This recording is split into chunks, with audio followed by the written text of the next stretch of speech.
Naku mga kaibigan, handa na ba kayo sa isang kwento na tiyak na magpapaangat ang balahibo nyo? Sa kanyang ikawalong kaarawan, si Zenaida ay nakatagpo ng isang madilim na lihim na nagbabadya sa kanyang masayang selebrasyon. Habang naglalaro ang kanyang mga kaibigan sa inflatable castle, isang nakakatakot na sipol mula sa lumang sementeryo ang naghatid ng takot at pangamba. Ano nga ba ang nangyari sa mga bata sa kanyang paligid? Makinig kayo hanggang dulo para malaman ang nakakagimbal na katotohanan na nagbabalot sa kanyang masayang alaala. Naaalala ko pa yung nangyari nung 8th birthday ko. Napakalinaw pa sa alala ko. Hindi ko nga alam kung bakit hindi ko ito makalimutan. Siguro dahil sa nangyari sa akin pagkatapos ng araw na yon.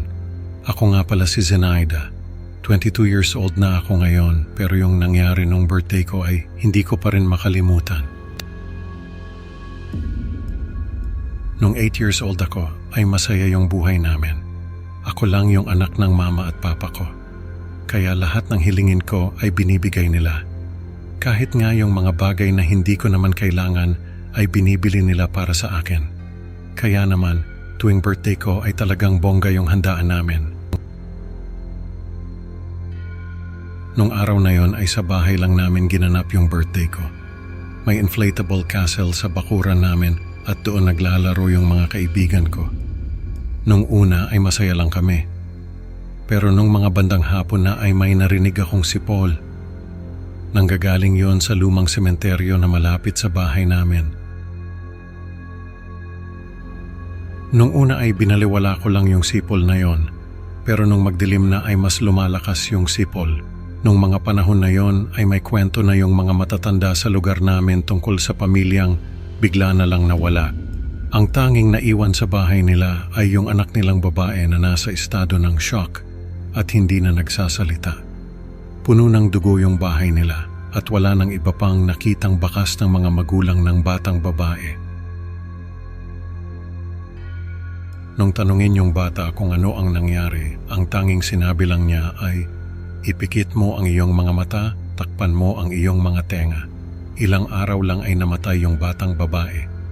Kaya naman, tuwing may naririnig kaming sipol na nanggagaling sa lumang sementeryo ay natatakot kami. Sabi kasi ng mga matatanda ay yun daw ang sipol ng salarin sa pagkawala ng pamilya. Nung birthday ko ay narinig ko yung sipol na yon, pero hindi ko pinansin. Nasa loob kami ng bahay nung marinig ko ulit yung sipol. Nung lumingon ako sa inflatable castle, ay nakita ko yung hindi tao na nakatayo sa tabi ng inflatable castle. Sinabi ko yun sa mga magulang ko pero sabi nila ay guni-guni ko lang daw yun.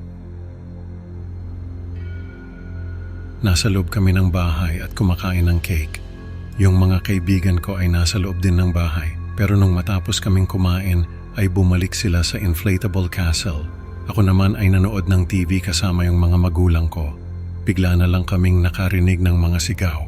Paglingon namin sa labas ay nakita namin yung dugo na tumalsik sa inflatable castle. Nung makita ko yung hindi tao na umaatake sa mga kaibigan ko, ay naalala ko yung sinabi ng anak ng nawalang pamilya. "Ipikit mo ang iyong mga mata. Takpan mo ang iyong mga tenga." Yun ang ginawa ko.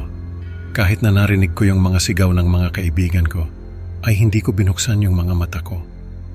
Kahit na naramdaman ko yung matalim na kuko na tumutusok sa katawan ko, ay hindi ko binuksan yung mga mata ko.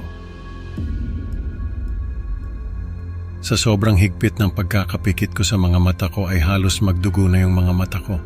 Pero hindi ko talaga binuksan. Kahit na naramdaman ko na tinutusok na yung mga mata ko, ay hindi ko pa rin binuksan. Kahit na naramdaman ko na binubutas yung mga tenga ko, ay hindi ko pa rin binuksan. Kahit na naramdaman ko na kinakain na yung laman ko, ay hindi ko pa rin binuksan. Nung maramdaman ko na wala na yung matalim na kuko sa katawan ko, ay binuksan ko yung mga mata ko. Pero wala na akong makita, nabulag na ako. Hindi ko na rin marinig yung mga sigaw ng mga kaibigan ko. Nung mga oras na yon ay nabulag na ako at nabingi. Pero hindi pa rin ako sumuko. Kinuha ko yung tinidor sa lamesa at tinusok ko yung mga mata ko. Hanggang sa wala na akong makita. hanggang sa wala na akong marinig. Pagkalipas ng ilang taon ay natutunan kong makipag-communicate sa pamamagitan ng paghipo.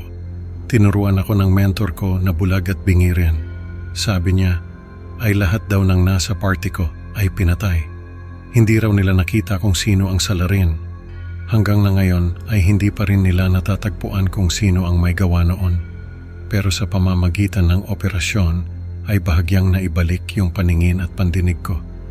Hindi na ako bulag at bingi ngayon. Dito pa rin ako nakatira sa lugar namin. Minsan ay naririnig ko pa rin yung sipol na nanggagaling sa lumang sementeryo. Kaya kung ako sa inyo ay sundin nyo yung babala ng anak ng nawalang pamilya. Ipikit mo ang iyong mga mata, takpan mo ang iyong mga tenga. Naku mga kaibigan, ang kwentong ito ay nagtuturo sa atin na minsan, ang takot ay mas mabuti pang harapin kaysa sa pagtakbo. Si Zenaida ay natutong makinig sa mga babala, ngunit sa huli, ang kanyang desisyon ay nagdulot ng matinding kapalit. Maraming salamat sa inyong pakikinig. Huwag kalimutang i-like at mag-subscribe sa Creepy Pinoy Stories para sa mas marami pang nakakatakot na kwento. Excited na akong makita kayo sa susunod na upload. Hanggang sa muli mga kaibigan, at tandaan, sa bawat sipol mula sa sementeryo may nakatago na kwento ng takot na naghihintay na madiskubre.